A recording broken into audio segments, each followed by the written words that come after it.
et l'unité nationale. C'est dire que le vivre ensemble ne saurait être comme le suggère le pouvoir, l'union sacrée de tous les Congolais autour d'un pouvoir qui reconnaît lui-même qu'il faut une rupture avec ces pratiques actuelles. Il n'y a pas de vivre ensemble sans un vouloir politique commun des citoyens, sans dialogue. Si le président de la République accordait ses actes à ses paroles, la première phrase de son discours aurait été « Dans la grave crise multidimensionnelle qui sévit dans notre pays, j'invite toute la classe politique à prendre part à un dialogue politique national inclusif afin de solder les contentieux anciens et nouveaux pour donner au Congo l'avenir radieux dont il a tant besoin. » Au lieu de cela, le président de la République a parlé d'une unité fictive. Car de quelle unité parle-t-il alors qu'il y a encore peu de temps, le département du Poul était soumis sans raison crédible à des bombardements par hélicoptère et autres opérations militaires meurtrières et que jusqu'à ce jour, sa population se réfugie dans la forêt et vit une situation sociale dramatique. De quelle unité le président de la République parle-t-il lorsque depuis son retour au pouvoir, le 15 octobre 1997, il a érigé le népotisme, l'ethnocentrisme, le régionalisme et le noyautage clanique des postes de responsabilité au sommet de l'État en méthode de gouvernement? De quelle unité parle-t-il quand, dans la vie quotidienne, tout est pour lui et sa famille, son clan, son parti, ses partisans, ses obligés, et rien pour le peuple?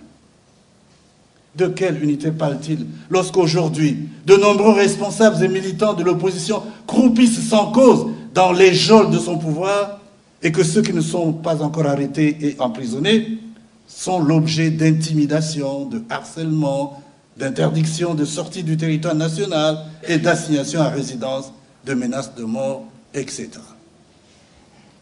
De quelle unité parle-t-il lorsque, 20 ans après la guerre de 1997, la réconciliation n'est toujours pas au rendez-vous, aucune réparation n'a été faite aux victimes et à leurs familles, et que le Congo compte encore de nombreux exilés du fait de cette guerre? Parler d'unité sans parler de réconciliation, de justice et de réparation apparaît dérisoire. La gouvernance du président Denis Sassou Nguesso est une gouvernance de la division, de l'exclusion de ceux qui ne sont pas de sa famille, de son clan, de son ethnie, de son département d'origine, de ceux qui ne pensent pas comme lui. Bref, une gouvernance néo-patrimoniale, articulée sur l'incantation, le slogan, la ruse, la violence brutale, la tricherie électorale. Elle n'est nullement une gouvernance de rassemblement, de l'ouverture à l'autre, de la paix véritable, de la démocratie et du progrès. Loin s'en faut.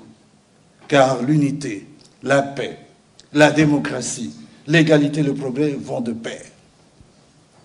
Les appels du président de la République à l'unité sonnent faux. L'unité dont se gargarise le chef de l'État n'est rien d'autre qu'un nouveau slogan trompeur, un nouveau piège pour mystifier les consciences fragiles ou insuffisamment informées de la stratégie de ruse du pouvoir. Pour rappel, les 32 ans du pouvoir du président Denis Sassou Nguesso ont été jalonnés de slogans enchanteurs. En voici quelques illustrations. Il ne faut pas que pendant qu'on se serre la ceinture ici, parce qu'on a faim, on la desserre là-bas parce qu'on a trop mangé. Nous avons entendu cela. Agriculture, priorité des priorités. Autosuffisance alimentaire et santé pour tous d'ici à l'an 2000. La nouvelle espérance, le chemin d'avenir, etc. Ces différents slogans n'ont pas produit d'effet. Plusieurs années après leur lancement, le Congo n'a ni agriculture, ni industrie, ni système national de santé digne de ce nom. Il importe l'essentiel de ce qu'il consomme. Chaque année, il dépense près de 200 milliards de francs CFA pour importer des produits agricoles et alimentaires. Et ce n'est pas l'injonction faite à chaque ministre d'entreprendre des activités agricoles qui changera cet état de choses. Comme les slogans antérieurs, celui sur l'unité est un gadget pour tromper le peuple. La vraie unité du peuple congolais passe aujourd'hui par la convocation sans délai d'un véritable dialogue politique national inclusif de toute la classe politique congolaise. On ne peut pas refuser ce dialogue salvateur et parler de l'unité nationale ou de la nécessité du vivre ensemble de tous les Congolais. Dans son discours, le président de la République a prononcé une autre parole forte. Il a martelé en effet que la responsabilité du gouvernement est de répondre aux attentes et aux préoccupations du peuple. Fin de citation. Certes, il a parlé vaguement de renforcer le dialogue participatif, mais il s'est gardé de souffler un seul mot sur ce que les Congolais attendent le plus aujourd'hui. La convocation immédiate d'un vrai dialogue politique national inclusif. Dans la litanie des promesses mirobolantes qu'il a égrenées au fil de son discours, il a fait l'impasse sur le dialogue politique que toute la classe politique congolaise et toute la communauté internationale réclament avec insistance. En réalité, le président de la République ne veut pas de ce dialogue, qu'il redoute, comme il a redouté hier les États généraux de la nation proposés par l'opposition et qu'il a assimilé à une conférence nationale bis. À preuve, il multiplie les préalables et les obstacles à sa tenue. De sources dignes de foi, il exigerait par exemple, avant qu'il ne convoque un dialogue avec l'opposition, que la communauté internationale reconnaisse sa victoire à l'élection présidentielle anticipée du 20 mars 2016. Que le président français, François Hollande, accepte de s'asseoir avec lui. Que l'Union européenne lève les mesures d'interdiction de voyager dans l'espace Schengen qui frappent les membres de son gouvernement et les autres autorités congolaises. Que le gouvernement français autorise la Banque de France à rapatrier au Congo les ressources financières de l'État congolais domiciliés hors de la zone franc. Que la France annule tous les dossiers judiciaires constitués contre lui-même et les membres de sa famille. Dans le même temps, il multiplie les manœuvres de corruption dans les milieux de l'opposition congolaise pour retourner les esprits faibles et déploie une diplomatie offensive pour tenter d'obtenir la reconnaissance de son régime par la communauté internationale. En dressant de nombreux obstacles sur le chemin du dialogue politique inclusif, le président congolais rame à contre-courant de l'histoire, car ce dialogue est un impératif catégorique. Il est inéluctable. Pour le reste, dans son discours, le président de la République a nié l'existence d'une crise au Congo-Brazzaville et a indiqué qu'il ne s'agit que d'une mauvaise passe avant de décliner, comme à son habitude, de nombreuses promesses alléchantes qu'il ne pourra pas tenir. Parmi ces promesses, citons entre autres, relever les défis du dialogue, du chômage et de la pauvreté, développer l'agriculture et l'industrie, gagner la bataille de l'indépendance économique, surmonter la mauvaise passe actuelle, transformer la mauvaise passe en espoir. Au-delà de ces vœux pieux, émis tout juste pour appâter la communauté internationale et rouler dans le foufou le peuple congolais, il n'y a aucune proposition concrète dans l'adresse du chef de l'État. La mauvaise conjoncture nationale oblige. Distingués invités, mesdames et messieurs, après cette lecture rapide du discours du chef de l'État à l'occasion du 56e anniversaire de l'indépendance du Congo, abordons maintenant des thèmes inscrits au programme de cette conférence de presse. 1. De la clarification de la position du collectif au sein de l'opposition.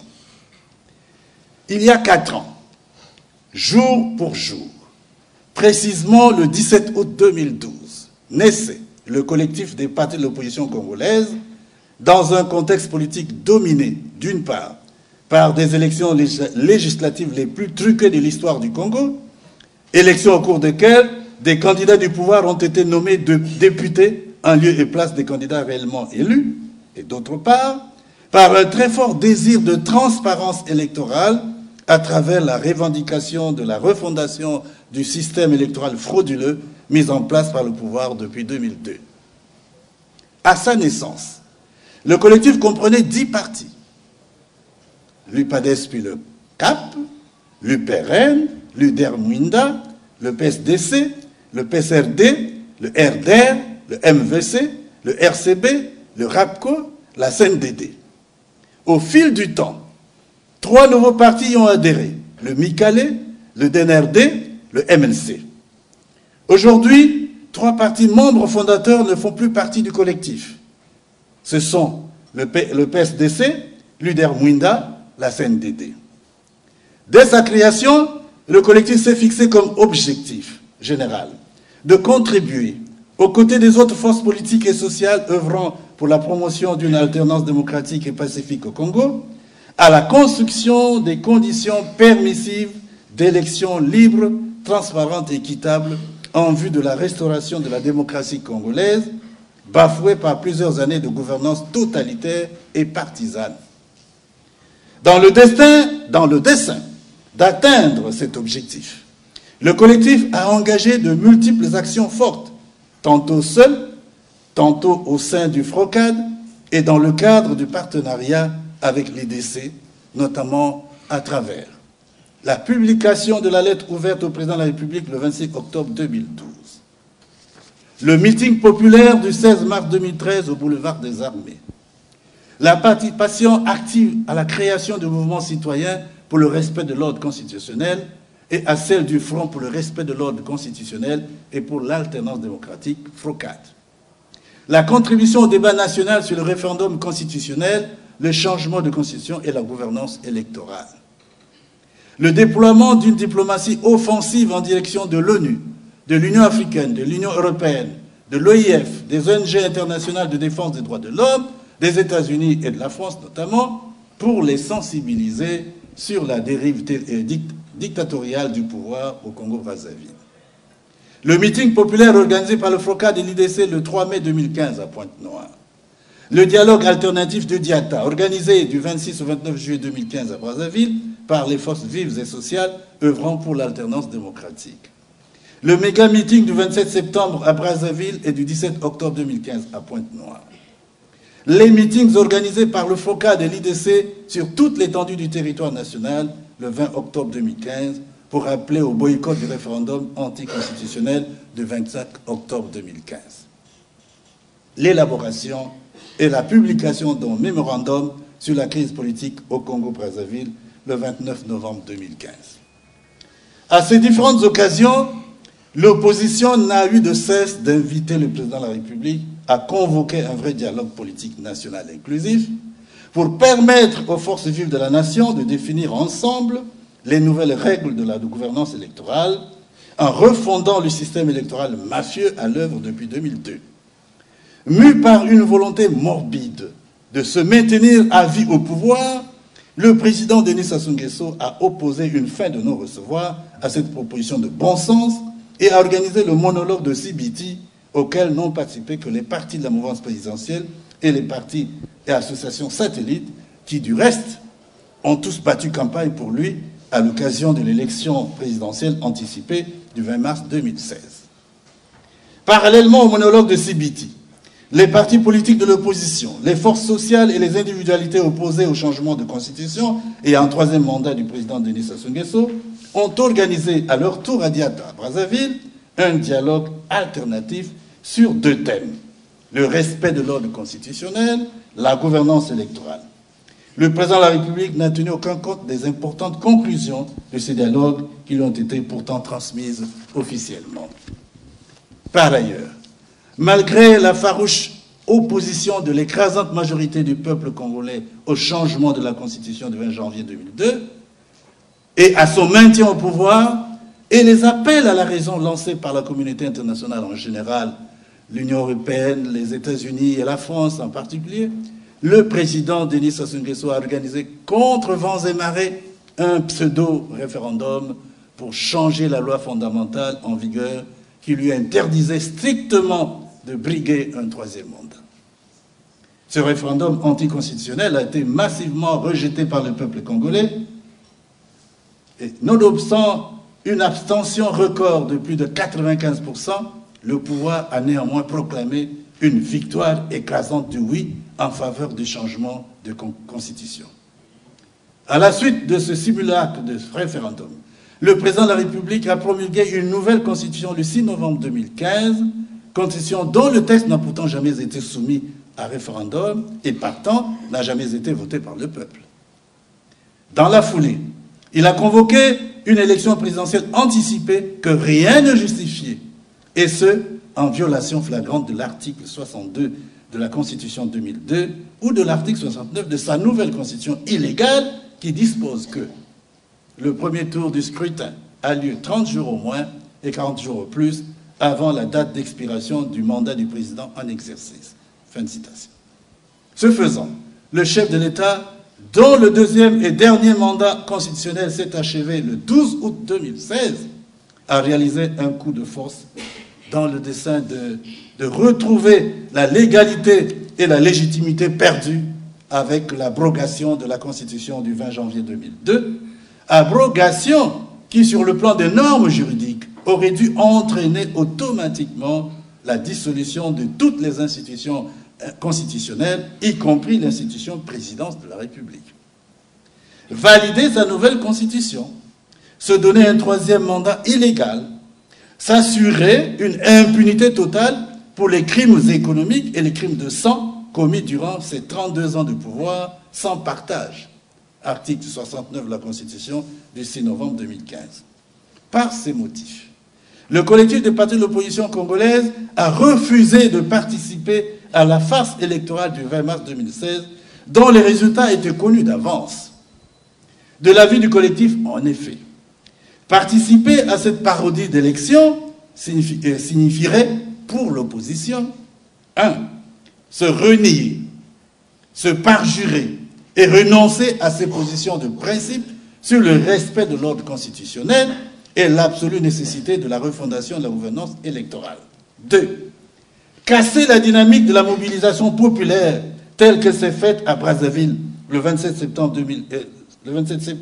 et à Pointe-Noire le 17 octobre 2015 et se faire complice du blocage de l'alternance démocratique dans notre pays. 3. Légitimer et crédibiliser l'élection présidentielle anticipée illégale du 20 mars 2016. 4. Canoniser la mauvaise gouvernance électorale en vigueur dans le pays. 5. Valider la Constitution du 6 novembre 2015 dont nous avons dénoncé au dialogue alternatif de Diatta le caractère illégal. 6. Avaliser le troisième mandat illégal du président Denis Sassou Nguesso, troisième mandat contre lequel nous nous sommes battus de toutes nos forces. 7. Faire injure à la mémoire des vaillants militants tombés au champ d'honneur du noble combat pour la restauration de la démocratie et de la République. Par ces mêmes motifs, le collectif a rompu avec tous les partis du FOCAD et de l'IDC qui ont accepté de participer au simulacre d'élection du 20 mars 2016 sous l'empire de la Constitution illégale du 6 novembre 2015, qu'ils combattaient et qui ont apporté à cette participation leur caution au coup de force électoral du pouvoir. Il s'est par ailleurs retiré du FOCAD. Fidèle aux engagements pris au dialogue alternatif de Diatta, le collectif continue, en tant que plateforme indépendante de toute autre coalition des partis, son combat pour des élections transparentes et pour une alternance démocratique et pacifique au Congo. Il s'emploie actuellement à prospecter des partis politiques et des associations de la société civile réellement ancrées à l'opposition pour étudier la possibilité de conclure avec eux un accord de partenariat. 2. Du regard du collectif sur quelques problèmes brûlants de l'actualité nationale. Parmi les grands problèmes qui font couler beaucoup d'encre et de salive et qui agitent aujourd'hui la classe politique congolaise, nous en retiendrons 5. L'instauration d'un état de siège qui ne dit pas son nom. La transparence de l'utilisation des fonds du compte de stabilisation des recettes budgétaires et du compte des réserves pour les générations futures. La crise financière et sociale. Le prétendu accord entre la Chine et le Congo sur la libre convertibilité du franc CFA en yuan. Le dialogue politique national inclusif. 2.1. De l'instauration d'un état de siège qui ne dit pas son nom.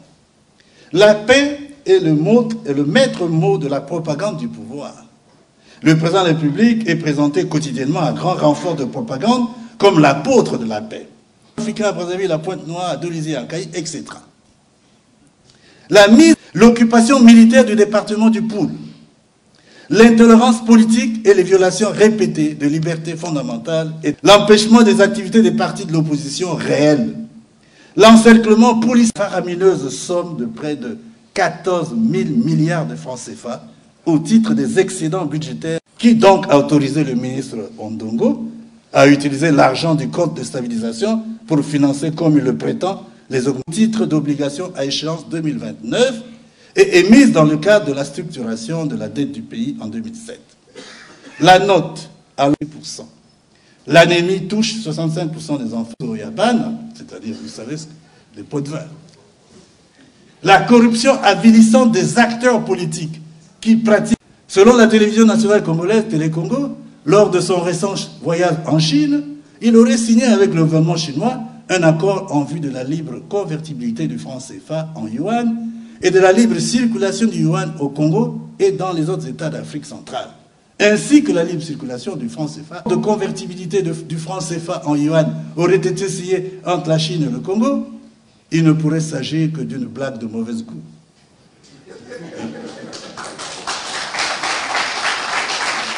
Parlement de transition. Élaborer un projet de charte de transition. Élaborer le projet d'engagement solennel à respecter la parole donnée. Élaborer le projet du budget du dialogue. Dans le climat d'extrême tension qui